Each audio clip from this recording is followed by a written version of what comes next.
Kembali bersama saya Urbanisasi.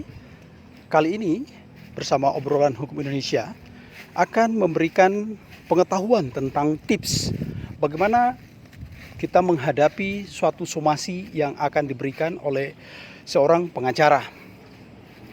Hal ini adalah sesuatu yang penting sekali untuk dipahami, dimengerti, ya. Karena somasi yang kita kenal dengan istilah teguran atau peringatan hukum yang merupakan salah satu upaya hukum yang ditempuh oleh seorang advokat untuk menyelesaikan permasalahan yang dimiliki. Somasi berisi teguran agar seorang atau badan hukum dapat segera melaksanakan atau membuat suatu perbuatan yang mana di sana ada pemenuhan prestasi tertentu. Mengapa dibutuhkan? Karena dinilai telah merugikan pihak pengirim somasi. Kemudian, apa akibat daripada hukum jika kita mengabaikan somasi? Apa yang dapat kita lakukan jika seseorang atau Anda menerima somasi tersebut? Kemudian apa akibat hukum yang mengabaikan somasi tersebut? Nah, tips obrolan hukum Indonesia akan diberikan kepada Anda. Ikuti, tapi jangan lupa terlebih dahulu Anda like, subscribe, dan berikan komen. Dan jangan lupa memberikan tombol lonceng untuk mendapatkan terus materi-materi hukum yang diberikan pada program channel Obrolan Hukum Indonesia.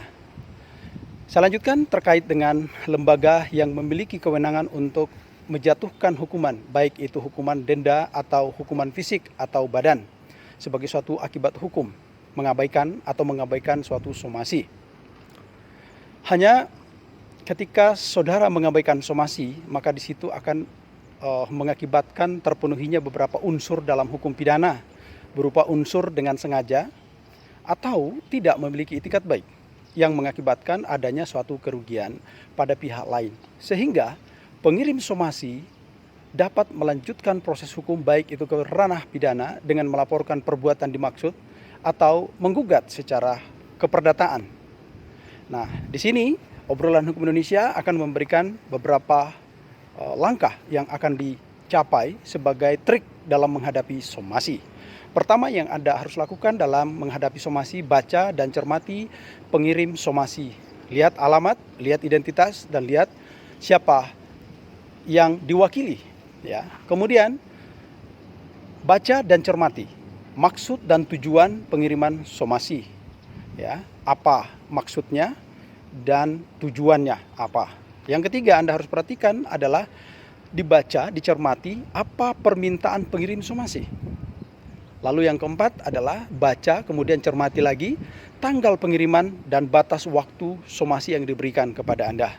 Lalu siapkan materi jawaban somasi, ya. Kemudian jangan lupa menghubungi pengacara Anda, ya. Di sini pengacara Anda akan memberikan suatu langkah-langkah strategis yang positif untuk menyelesaikan jalan keluar dari menjawab suatu somasi. Diperhatikan bahwa somasi yang di dalamnya mengandung unsur perbuatan tidak menyenangkan terkadang akan dilakukan suatu upaya hukum, atau terkadang juga mereka akan melakukan suatu pelaporan bahwa adanya suatu perbuatan tidak menyenangkan bagi pihak tersomasi. Oleh karena itu diperhatikan setiap somasi yang dikirimkan terlebih dahulu harus memiliki legalitas. Salah satunya adalah surat kuasa. Yang kedua, bukti-bukti sebagai suatu bukti di mana terjadinya suatu kerugian atau kerugian bagi pihak yang mensomasi. Dengan demikian kita akan bisa memberikan suatu jawaban terhadap pihak pengirim somasi dengan cermat, dan kita dapat menyelesaikan masalah tersebut secara ADR atau Alternative Dispute Resolution. Demikian tips yang dapat saya berikan pada kesempatan ini bersama saya Urbanisasi di dalam Obrolan Hukum Indonesia.